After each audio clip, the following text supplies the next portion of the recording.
est très clair, sont seuls punissables les faits constitutifs d'une infraction à la date à laquelle ces faits-là ont été commis. Ça, c'est dans la décision de la Cour suprême. Donc, je ne vois pas comment on peut remettre en cause, on veut remettre en cause cette décision.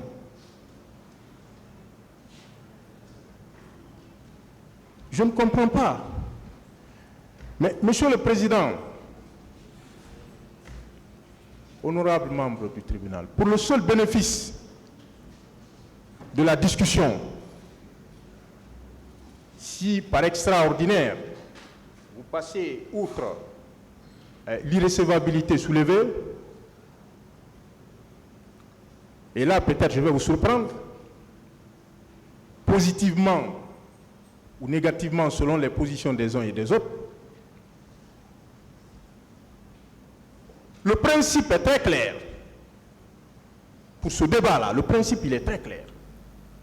Parce que la question de la qualification est l'expression de la légalité criminelle. Monsieur le Président, honorable membre du tribunal, c'est la loi qui vous confère ces prérogatives. La question de qualification.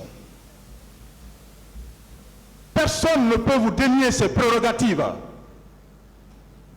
Mais l'embûche, en l'espèce, la difficulté en l'espèce, c'est qu'il y a déjà un arrêt qui a été rendu sur la question. Sinon, en temps normal, il n'y a aucune difficulté. Si je comprends la démarche du parquet, c'est ce qui d'ailleurs m'intéresse, pourquoi je suis resté jusqu'à maintenant, c'est d'amener le tribunal à statuer maintenant sur la demande de requalification, sur le fondement de l'article 405 du Code de procédure pénale. On vous amène à statuer maintenant, à dire voilà, je requalifie. Mais la question essentielle qui se pose à ce niveau et qui vous interpelle, honorable membre du tribunal, et qui est d'une importance capitale, est celle de savoir si le juge pénal a le pouvoir de requalifier les faits en cours de procès avant la clôture des débats. Cette question doit attirer votre attention. C'est l'essentiel. Parce que vous avez une décision à rendre après. Monsieur le Président, je dis que c'est inopportun. C'est inopportun. C'est de renvoyer purement et simplement le ministère public et les parties civiles à mieux se pourvoir. C'est inopportun pour deux raisons essentielles. Premièrement, par conclusion, comme je l'ai dit tantôt, du 29 mars 2023, de M. Mamadou Boboba et plusieurs autres personnes, il avait été demandé la même chose, la requalification. Il me semble, peut-être que je me trompe, à l'époque, le tribunal avait dit que c'était inopportun. Des conclusions avaient été reçues ici. Aucune réponse n'avait été apportée à ces conclusions. Et ça, il y a plus d'un an. Donc, le tribunal est saisi d'une ordonnance, c'est très clair. Mais cette demande-là avait été posée. Le tribunal a indiqué qu'on resterait dans le cadre de l'ordonnance de renvoi. Et on est resté dans ce cadre-là jusqu'à maintenant. Le parquet ne peut pas nous amener sur un autre terrain. Ce terrain-là, il est glissant, Monsieur le Président. Deuxièmement, les débats se poursuivent encore. Les débats sont ouverts. On aurait dû peut-être entamer la phase des confrontations, ce qui allait donner quelque chose, on ne sait pas, parce que c'est sur les faits.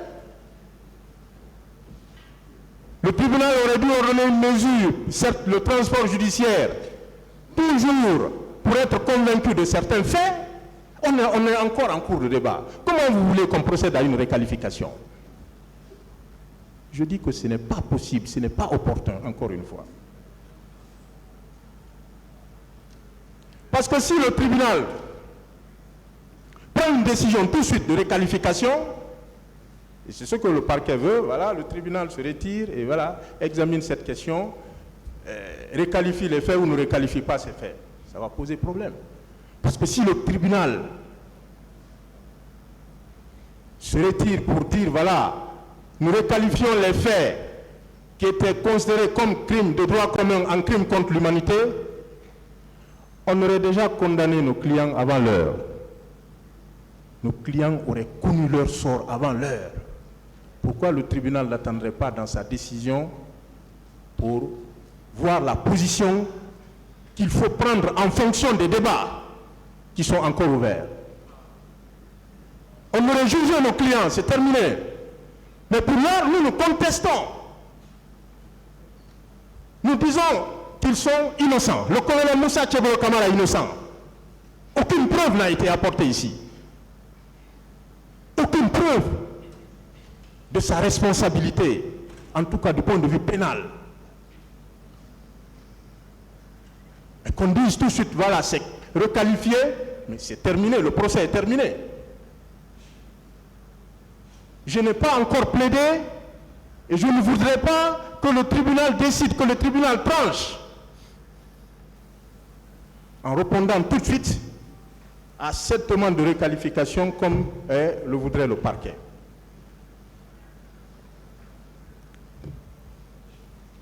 En tout état de cause, Monsieur le Président, en ce qui concerne le colonel Moussa Tchébolo Camara,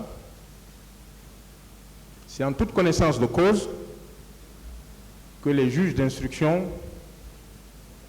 l'ont renvoyé devant ce tribunal pour être jugé des faits qualifiés de crimes de droit commun. Il n'a jamais été inculpé pour des faits qualifiés de crimes contre l'humanité. Et il n'a jamais été renvoyé devant ce tribunal pour ces faits. Je ne vois pas comment, à ce stade, on pourrait procéder à une réqualification. Je disais tout à l'heure, subsidiairement, qu'il y a des erreurs dans les réquisitions du ministère public. Le ministère public doit saisir l'occasion pour corriger ces erreurs-là. Il ressort des réquisitions du procureur que le colonel est accusé de meurtre, de complicité, de vol à main armée, de pillage, de complicité d'incendie de magasins, de conteneurs, ainsi de suite. Je crois que modestie en poche, on doit savoir lire l'ordonnance de renvoi entre les lignes. À partir de la page 40, on indique le renvoi. Mais tout ce qui précède, ce sont les inculpations. Les chefs d'inculpation ne sont pas à confondre avec les chefs d'accusation.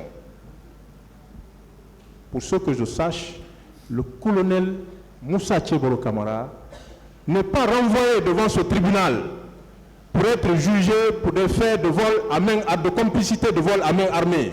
Non. C'est une erreur. Il n'est pas renvoyé devant ce tribunal pour des faits qui sont qualifiés de complicité d'incendie de magasins ou de conteneurs. Non. Conformément à l'ordonnance de renvoi. Il ne faut pas qu'on vous induise en erreur. Il ressort des mêmes réquisitions que le colonel est sous mandat de dépôt depuis le 27 septembre 2022. Mais, Monsieur le Président, de quel mandat s'agit-il? De quel mandat s'agit-il? Ce mandat n'est pas au dossier, à moins que ce mandat ne soit fabriqué et inventé. Ce mandat n'est pas au dossier. Le colonel a été embarqué ici devant tout le monde, en vertu d'un simple courrier. On nous a indiqué qu'il s'est constitué prisonnier. Comment aujourd'hui on peut nous parler de mandat qu'on n'a pas reçu? Nous avons protesté jusqu'à la maison centrale. Nous avons demandé aux régisseurs de ne pas les recevoir parce qu'il n'y a aucun acte de détention à leur égard. Mais voilà, aujourd'hui, on veut vous induire en erreur, on parle de mandat de dépôt. Je crois que cette erreur-là aussi doit être rectifiée. En tout état de cause, la preuve d'un mandat n'a pas été rapportée, Monsieur le Président. Nous avons également indiqué, là je ne reviendrai pas là-dessus, dans nos écritures, ça c'est contenu dans nos écritures, qu'il y a beaucoup de contre-vérités, là j'appelle contre-vérités, concernant les déclarations qui sont attribuées à M. Moussa Tchebro Camara au cours des événements du 28 septembre 2009. Pour terminer, Monsieur le Président, j'attire encore une fois votre attention, comme vous l'avez fait dans votre jugement, avant de dire droit du numéro 18 du 10 octobre 2022, de considérer que cette question de requalification n'est pas opportune. Je vous remercie, Monsieur le Président. On va se limiter là aujourd'hui. Le tribunal renvoie cette affaire au 19 mars 2024 pour la suite des débats. L'audience est levée.